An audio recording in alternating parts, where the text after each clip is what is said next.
Now बच्चों इस question में बोल रहा है the fourth term, the seventh term and the last term of the geometric progression are 10, 80 and 2560 respectively.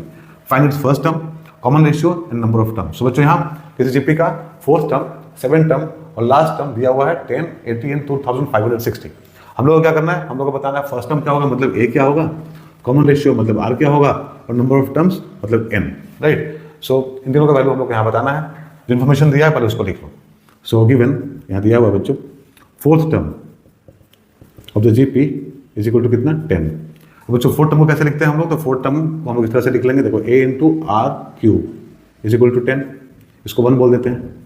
वैसे ही बच्चों सेवेंथ टर्म यहाँ दिया हुआ है, सेवेंथ टर्म तो जीपी इज इक्वल टू 80, तो सेवेंथ टर्म को हम लोग इस तरह से लिखेंगे a इंटू आर का पावर 6 इज इक्वल टू 80, इसको बोल दो इक्वेशन नंबर 2। बच्चों लास्ट टर्म दिया हुआ है यहाँ पे कितना 2560। सो बच्चों लास्ट टर्म मतलब एन टर्म हो गया।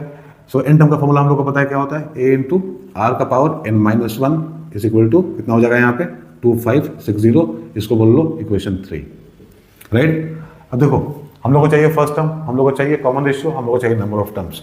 तो अगर हम लोग इक्वेशन नंबर 2 को 1 से डिवाइड करेंगे तो हम लोग को कुछ ना कुछ तो मिलेगा, ठीक है। तो देखते हैं डिवाइड करके क्या मिलता है बच्चों।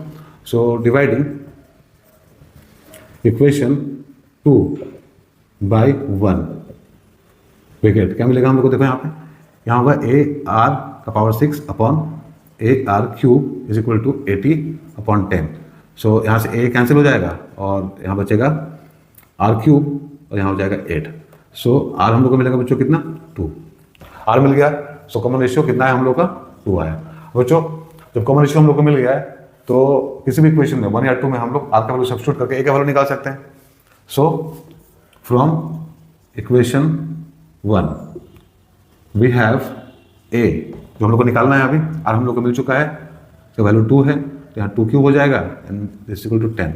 सो ए इज इक्वल टू हो जाएगा बच्चों 10 अपॉन 8 मतलब 5 अपॉन 4, राइट। तो ए भी हम लोग को मिल गया कितना बच्चों 5 upon 4।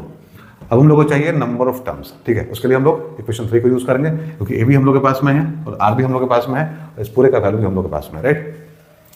So from equation 3 we have क्या हो जाएगा बच्चों, ए की जगह पे क्या करो यहाँ पे सब्स्टिट्यूट करो, ए का वैल्यू कितना 5/4, आर की जगह पे 2 लिखेंगे और इसका पावर होगा n-1 और ये होगा बच्चों 2560 के बराबर, राइट। तो यहाँ पे हो जाएगा देखो 2 का power n-1 is equal to 2560 into 4 upon 5।